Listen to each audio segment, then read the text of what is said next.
Welcome to Comics in the Making. My name is Ryan Holgerson. I'm the creator of Slackmatic, and I am joined, as always, by Levi Erickson, the creator of The Big. Levi, feels like forever. How you doing? Oh, dude, I am so excited. It has been a minute, you know? Yeah, yeah. For those who didn't figure it out from our last two episodes, being like 10 days apart and us wearing the same clothes, uh, I went on vacation for a little over a week, and because of that, I was also working a bunch up to that. So we filmed a couple videos in advance, and it's been at least 2.5 weeks Yeah. since we've recorded. Oh, yeah. Uh, yeah, And in the time time frame, I joined a cult. cool. All right. So this is the last time you'll see me wearing a shirt. Okay. I'll still have the Lakers or LA representation, but no more shirts. Well, Levi, I'm going to be honest. I'm a little hurt because this is the first time hearing about the cult, and you haven't tried to recruit me once. Uh, That's not your thing. maybe I, maybe I, man, how do you know that? How do you even know? Maybe I'm really into that stuff. Maybe I'm just sitting over here waiting to be a part of something bigger. Do you know how hard it And was for me to get into this cult? It's gonna I mean, it can't be that hard to get into it if you're in it. I'm gonna have to like let's stop the bit. It's over.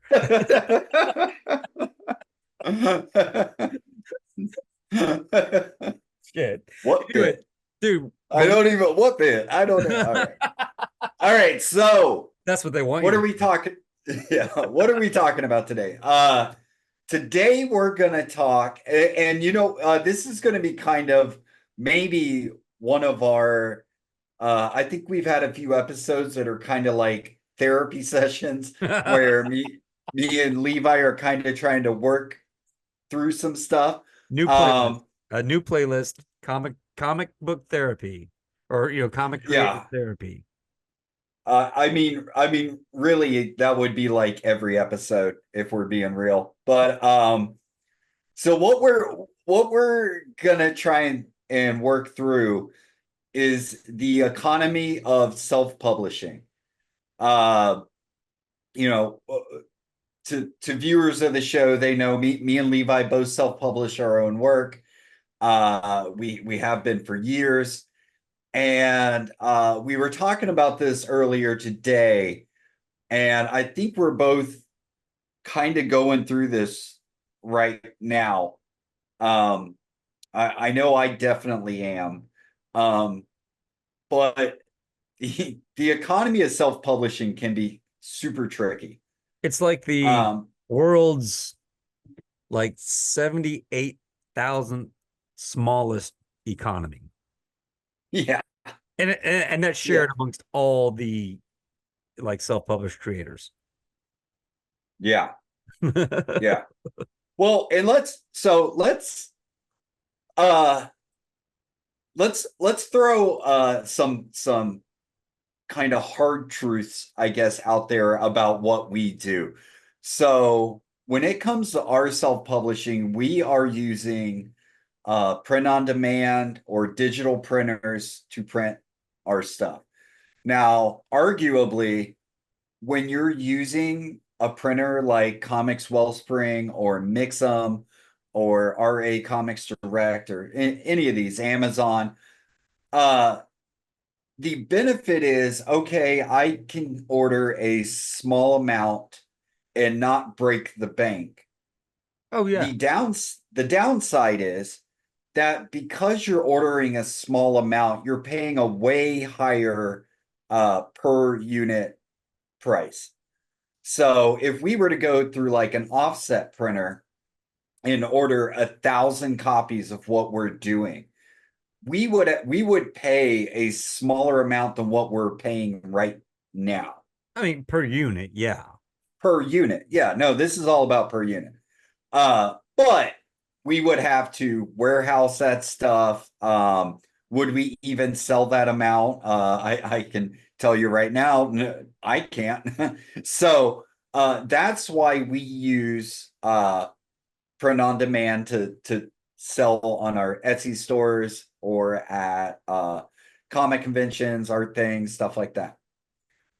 So right out the gate, though, when it comes to the economy of self-publishing, if you're using print on demand, you're at a disadvantage uh, right there.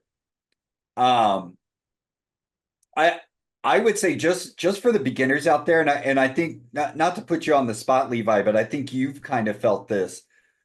I think a lot of people when they're publishing their first books through something like that, they're trying to match a price that they see like on a Marvel book Hmm. or something like that that they see at the comic book store.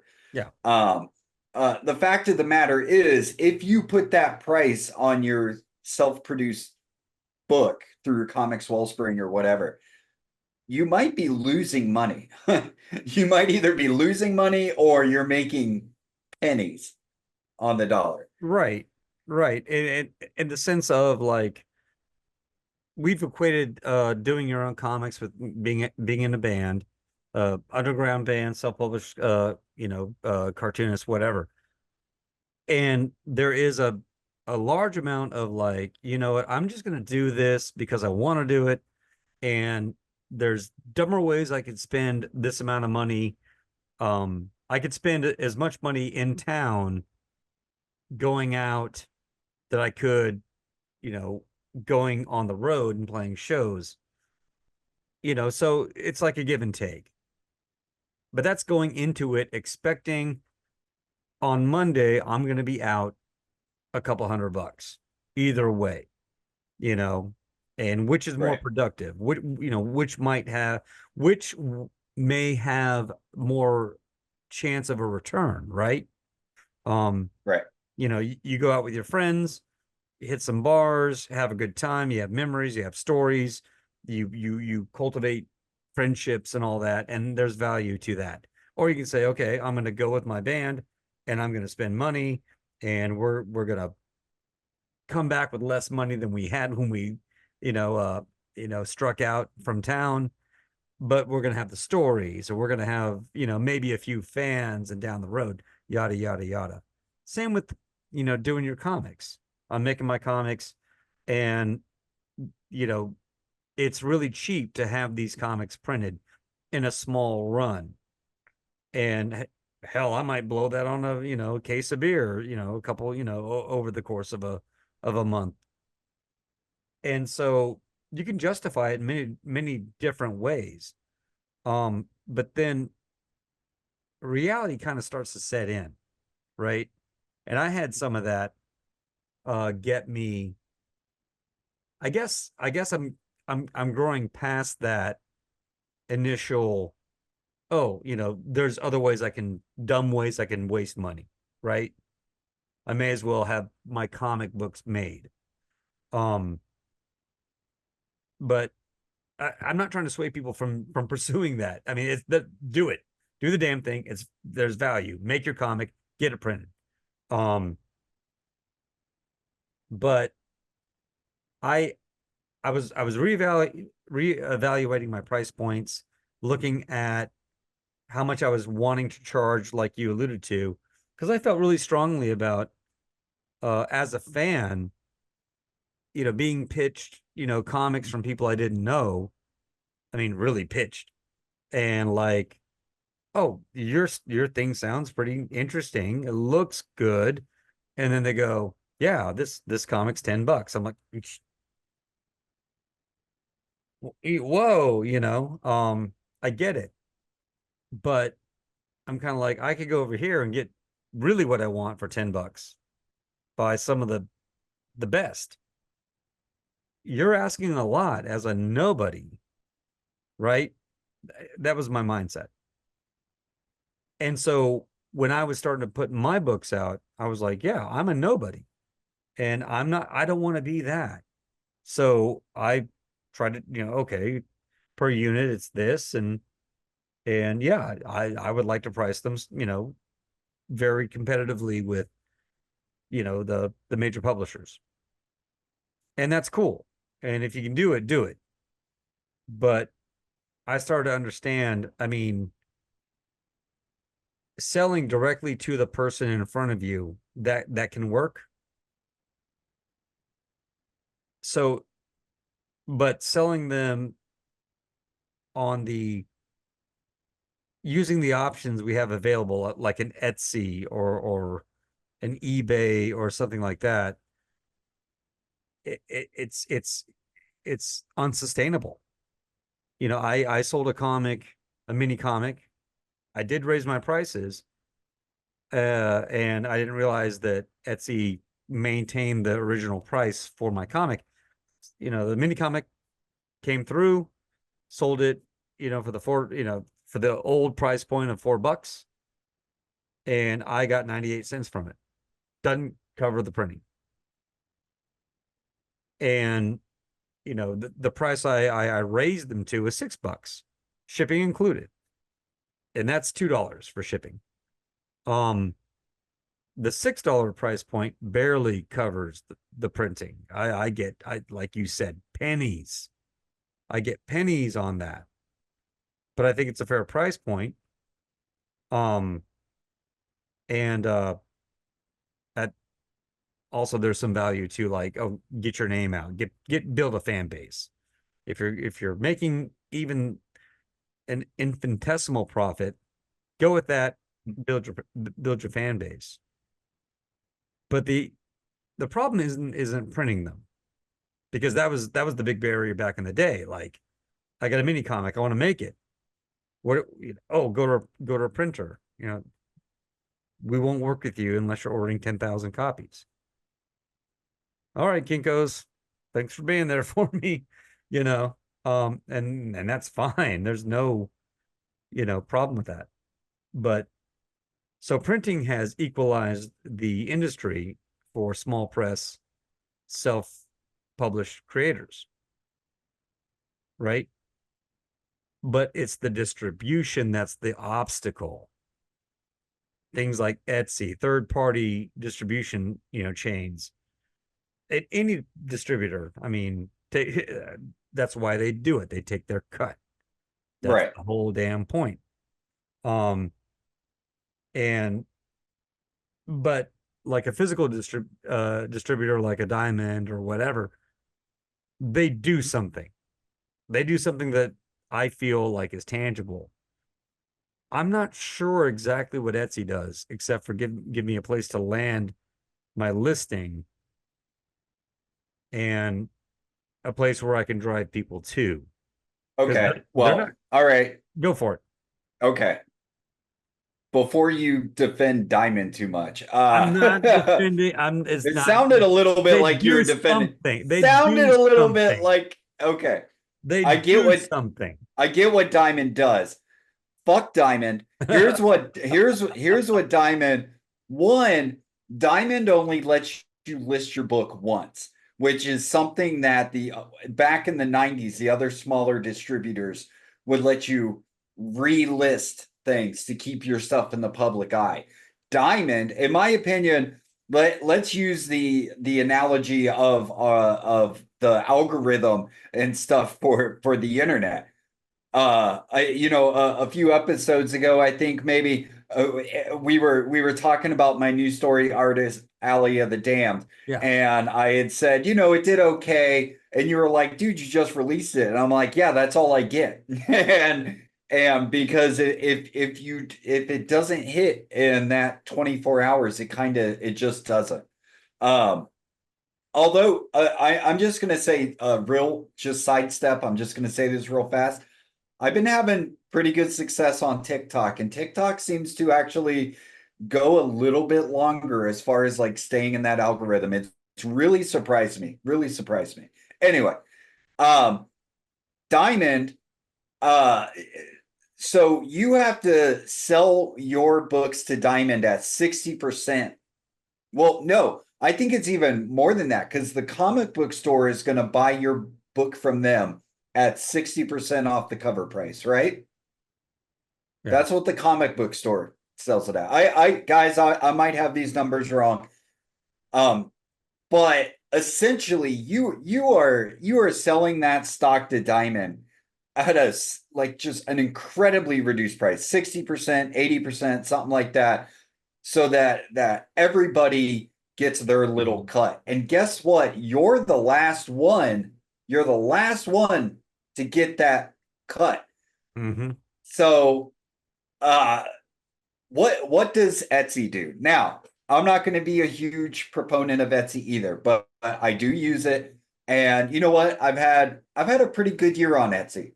Um very very small potatoes.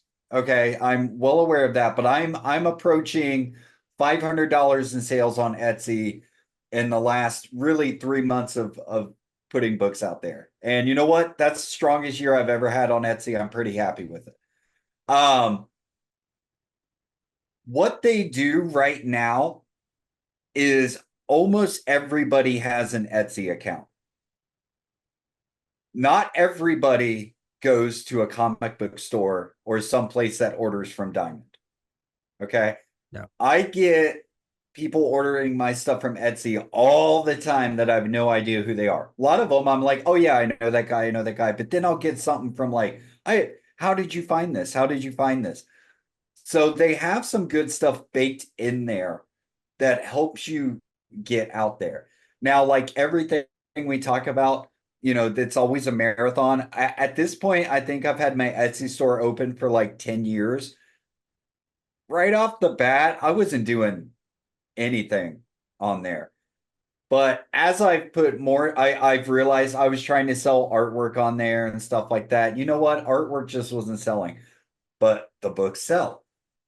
They have tags on there for zines, Yeah. for comics, for manga, for horror, for monsters, for Bigfoot. They have all this stuff that helps you get to that audience. Yeah.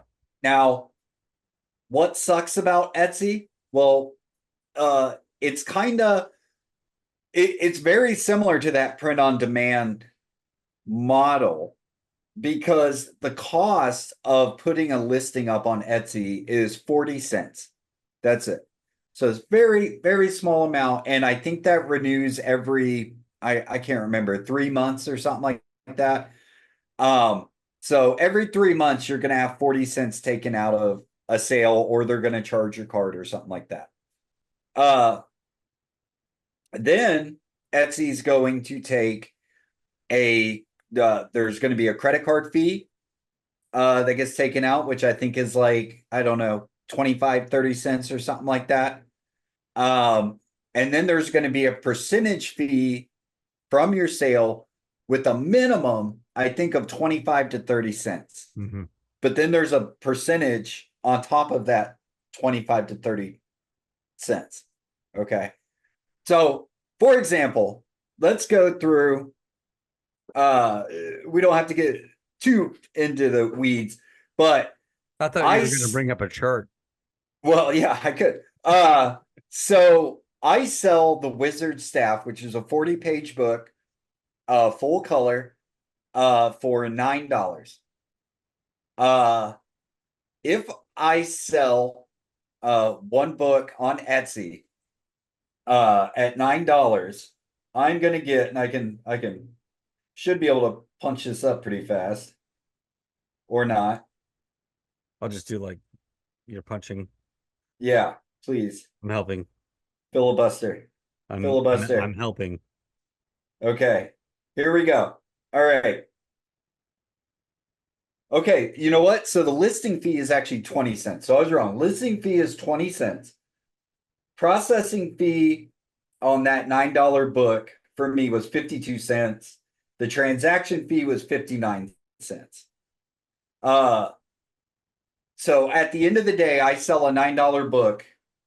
I'm only getting 7.69 from Etsy Right. uh into my bank account. Okay. It cost me 380 a book for the Wizard Staff. So, whoops. So now we're down to $3.89. Okay. I had to ship it, Yep. and to ship it, it cost $1.64. And I'm going to tell you right now, it seems to vary on who I get at the post office or what post office I go to. Um, Now there are methods like stamps.com and stuff like that where you can weigh it at home and print up your postage. And I I go think and I go and right through Etsy. yeah, Right yeah, through you Etsy, and it has all it's always been about what you said, between a buck 60 and a buck 80. yeah, And I have not had one not make it to the customer. right. Yeah. So we just went through all that. I'm left with if it was that amount of postage, I'm left with $2.25 profit. Right. Per per So per unit. per unit, which honestly, it's That's not terrible. It's you not know, it's not great, but it's not terrible. Like we said, it's already such a small uh profit window. Um, I I am gonna say though, for me when it comes to printing, uh, like my last book, the Doppelganger Dilemma, it was a shorter book than the thing in the corner, and I ended up paying more per unit because it seems like the prices fluctuate a lot on Mixum, which is who I've been using as of late. okay. And so I was going with the $8 price tag on that, and my return for a shorter, smaller book at the same price of the thing in the corner, I went with $8 on both of them because it was, it's a 4-page difference. Right. Uh, I'm making less money on the shorter book. Yeah. So I guess where the therapy session comes in, where me and Levi were talking about that. Now that we've gotten through some of this stuff, is we've been kind of trying to figure out where we're gonna go from here. I've I've published let's see. I published The Egg. I published 3 issues of my kind of like weekly series, and I've done some really little small books or whatever. But I've published like 4 or 5 books this year. Uh Easy. And I'm getting sales, but they're not setting the world on fire. And it's not necessarily paying for itself. Um I'm getting close to breaking even. I think I'm being a little hard on myself when it comes to shows and stuff like that. And I just had referenced all those numbers. Those were from my written down profits and losses that I've been keeping track of since the beginning of the year. Yeah. Um, and I am losing money this year. I mean, it's hundreds of dollars I've lost so far. But if I'm also being fair, a lot of that is updating Clip Studio and stuff like that. I put anything remotely art and comic related goes into this. So but I think what I'm trying to figure out for me is like, where do I go from here? You Mhm. know, do I continue to spend, realistically almost $300 a month, or, maybe at the low end, more like 200 bucks a month on printing to not necessarily get the return, just to have a book every month, you know? Yeah. And that's where Um, you could maybe make the argument for, the web comic, and then compiling, after so many, into one volume, a larger book. Um, Different publication strategies, combining online and print. Um, but then again, you have shows. And if you want to talk about, these, like data points, at a show, it's a whole different ball game, right? Um, because you have to factor in what it costs you to get that table, Yeah.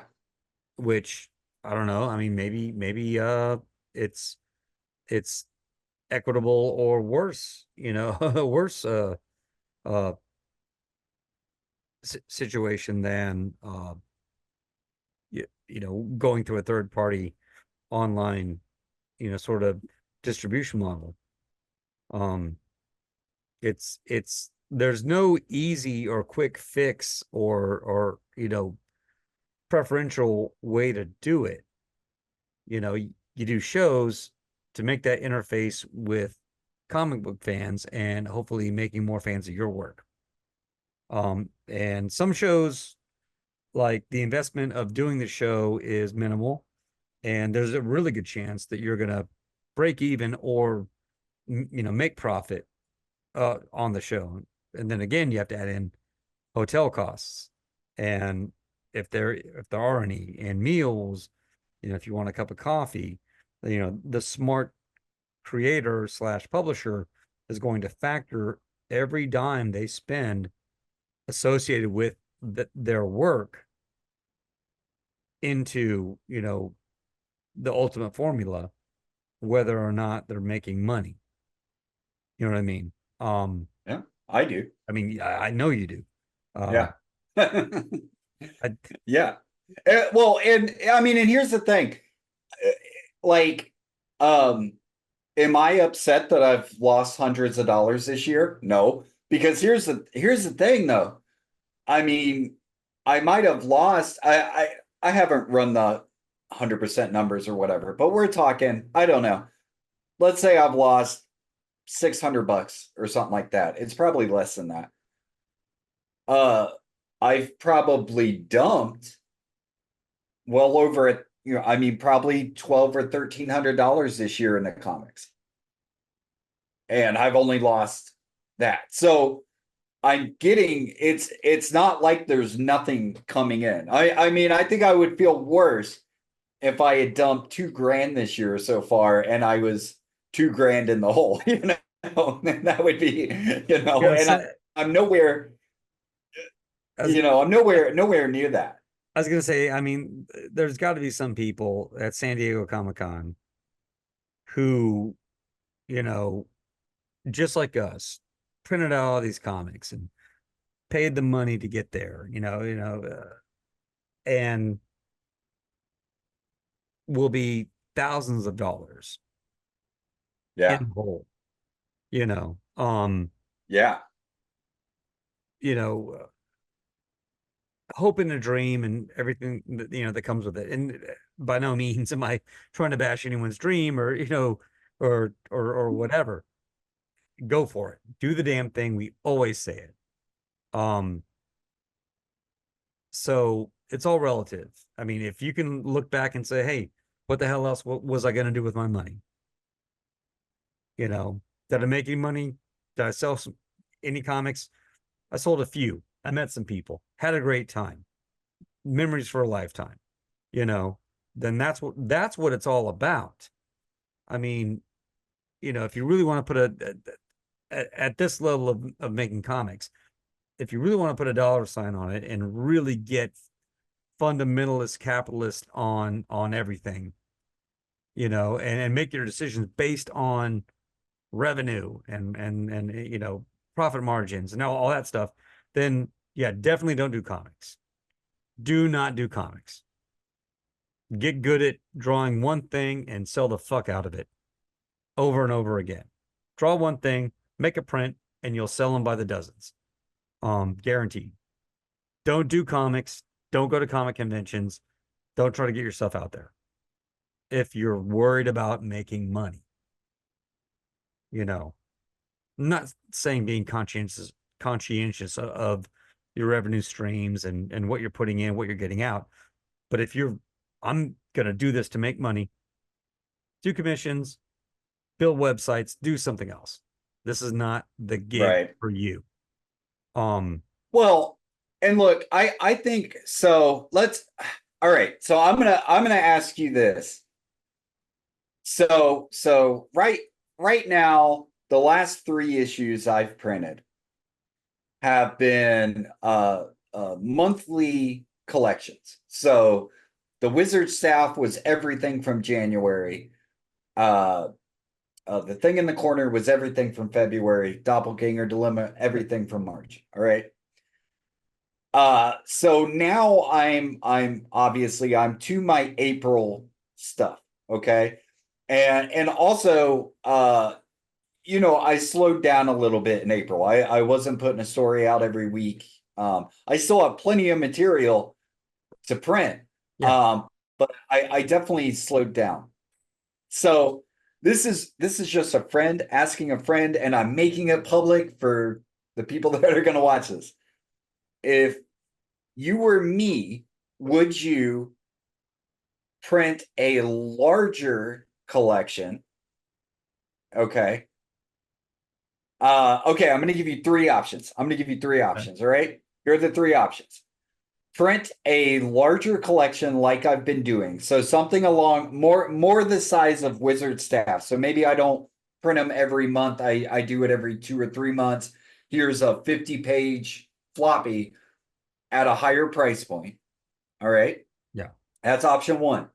Option two is I print uh individual stories. So the stories are going to range anywhere from 6 to 10 pages or something like that. All right. Which I've done. I've got Bloody Larry is up on my site. That's a 10-page story.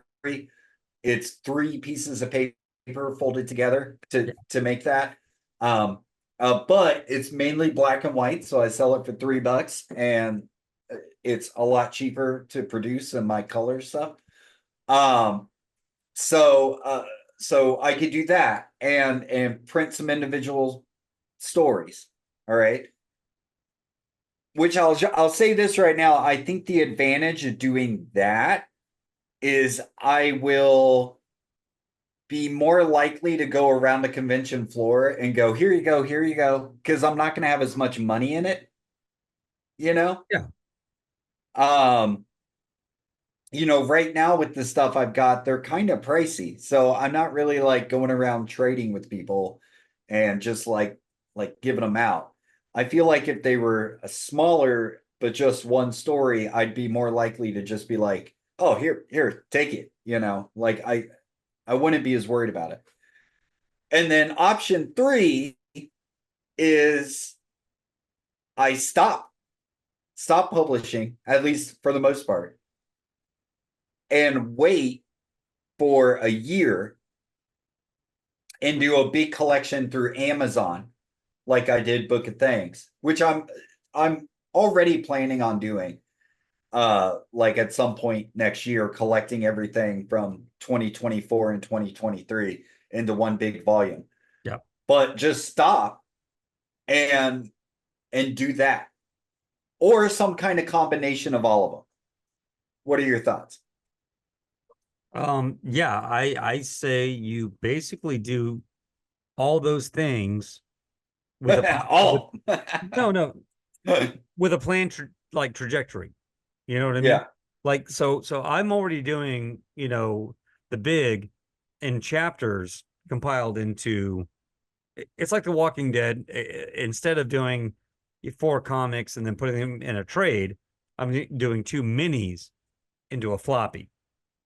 And the Right. floppies will have a unique cover, and there'll be a lot less of those than the minis.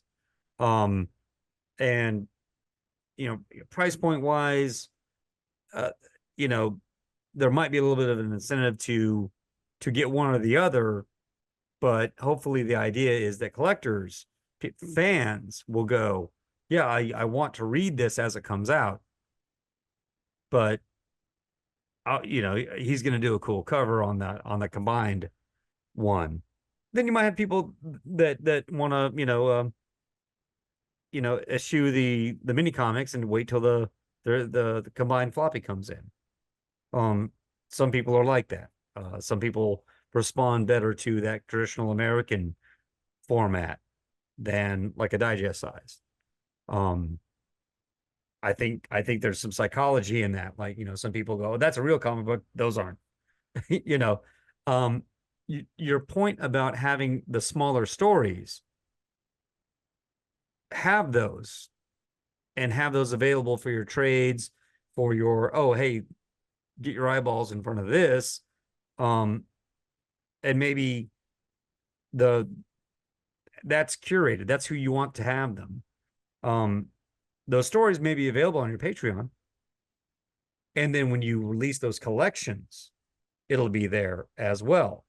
So I think that's a tool for a different purpose. I know you're not trying to demo and hunt down publishers and stuff like that, but to make those connections, make those trades, um, you know, uh, commune with other self-published artists and creators. That's what you give them. Um, and then, but having a story that fans can rely on is going to be there in some format or another without having to wait for that ultimate collection on those periods when it does drop. I mean, you got to feed there's all these little monsters and they all eat at different times and they all want Well, different amounts. And you got, right. Well, and here's we yeah, well, not called everyone monsters. I just called everyone monsters. you monsters. You are all What's hungry. wrong You with all you? want different things. You're just like my Well, to be kids. yeah, to be to be fair with my stuff, all of my stuff is available for free. You know, I You just burn release. the whole thing down. Well, no, I mean, in that, but see, that's the thing. I and here's the, I, I could be wrong about this, but I feel, and I think this goes back to our exposure conversation Yeah. last episode, and I don't think we talked about this enough. Um, uh, Raising prices and charging what you deserve, really makes you look like like it doesn't make you look like an asshole. It actually makes you No. look like, oh, that's more worth it. Time and time again, I've heard artists that have been doing it for a long time saying you need to raise your prices, and people have listened to them and they've raised their prices, and guess what? They sell more Yeah. because people see that as, oh, this is a better value. I was really nervous about selling the Wizard staff at $9. Here's the thing. I probably should have sold it at 10.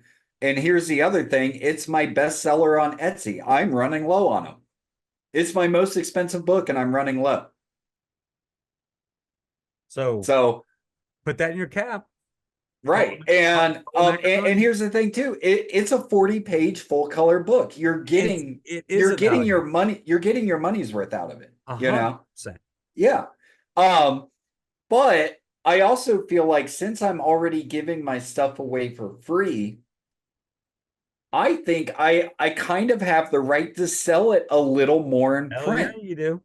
because you're already getting it. So if you really want to have that book, well, that's great, but you're going to have to pay a little bit more, Yep. because you can go on Instagram, Reddit, whatever, and read all of my stuff, literally all of it, except for a couple pages here and there for free, Hell yeah. you know? Well, Levi, this has helped me. I think I have a clearer idea of where to go um with my publishing schedule. I think I have a lot to think about um after talking about all this. But I just being able to like let just being able to talk about it with you and hear myself talk about it and then hear your responses and stuff like that. I think that has helped. It's helped a lot. Well, Ryan, I'm glad. And I think we've made a lot of progress here. And I look forward to our next meeting.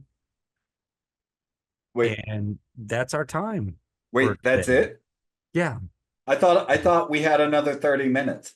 No, no. uh, that's our time for today. And just see Elaine This outside. is bullshit. And well, I'm sorry. I'm sorry to feel that way. Maybe you can write these feelings down, and next week we can discuss those further. But Elaine outside will schedule your next session, and I look forward to seeing you then. BetterHelp isn't that expensive. I just might have to go to that from now on. I'm just throwing that out there. Just throwing that out there. But I'm And gonna go see Elaine, and then after I go see Elaine, I'm just gonna go do the damn thing. How about that? well, that's fine. Just we talked about your tools. So remember your tools as you do the damn thing. It's so stupid. That was dumb. And it's we perfect. we keep it in. We keep We're it in. keeping this in.